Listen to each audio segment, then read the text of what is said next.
عليكم ورحمة الله وبركاته. السلام عليكم ورحمة الله. أنا كنت في لايف من شوي طالع مع أبو جوليا، وكان معتز العزايزة معانا.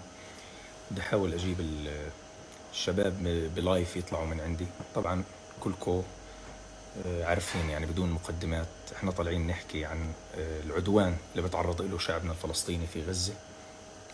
آلاف الشهداء، أغلبهم من الأطفال والنساء والشيوخ، في ظل هذا العدوان والإبادة الجماعية اللي بتعرض لها شعبنا في فلسطين، وبالتحديد في غزة، على مرأى ومسمع من هذا العالم الظالم الذي يكيل بمكيالين. بينه لهذا العالم اللي بنظر بعين وحدة المعاناة والحقيقة اللي بتحصل مع أهلنا وأحبتنا في غزة.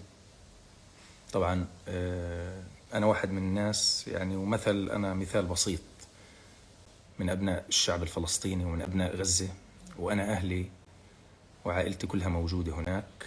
طبعا أنا أهلي مش هم عائلة عساف كمحمد، عائلتي هم كل أهل غزة، كل أهل فلسطين. ما تستهينوا في أي شيء بتنشروه، والله يا جماعة ما تستهينوا في أي شيء بتنشروه. ما حد يقلل من قيمة أي عمل على السوشيال ميديا. الوضع كارثي في غزة، الوضع جدا كارثي، جدا جدا جدا جدا جدا. وأنا مش بحاجة إنه كمان بس أنا أحكي لكم، لأنه أنتم بتشوفوا الشاشات والتلفزيونات وبتشوفوا هذا القتل اللي بالجملة للناس المدنيين، إذا بدنا نسميهم بالتسميات اللي بسموها.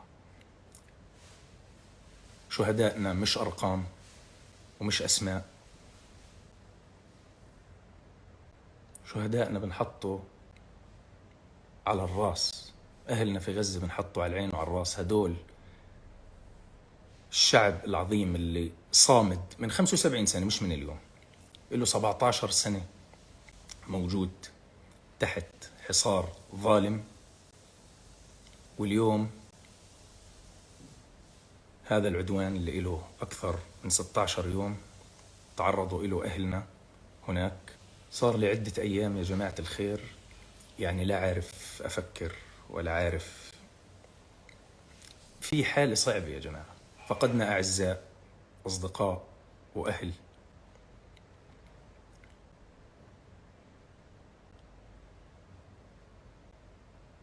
ركزوا يا جماعة، ما حد يستهين في أي إشي بننشره.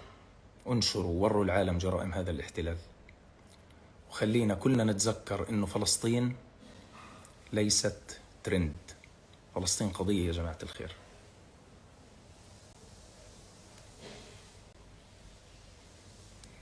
بتمنى يعني أي حدا يستطيع إنه يساعدنا في أي شيء إحنا ننشره، أي شيء إحنا نعمله.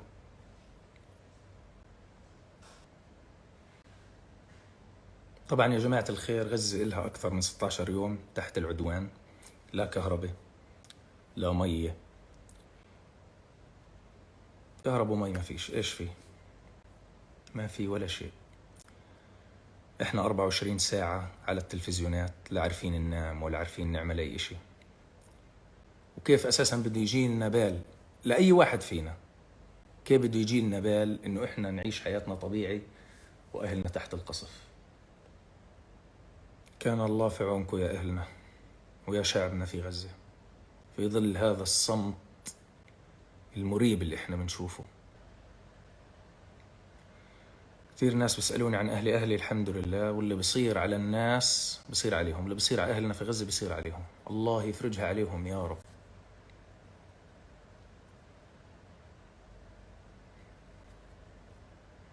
الله يعينهم ويسترها معاهم يا رب. نعم، أنا أهلي بغزة، وأنا أهلي مش بس عيلتي. أهلي بغزة هم 2,200,000 بني آدم. رغم كل ذلك ورغم كل هذا العدوان، شعبنا صابر وصامد، لأنه صاحب الحق، صاحب الحق ربنا معه.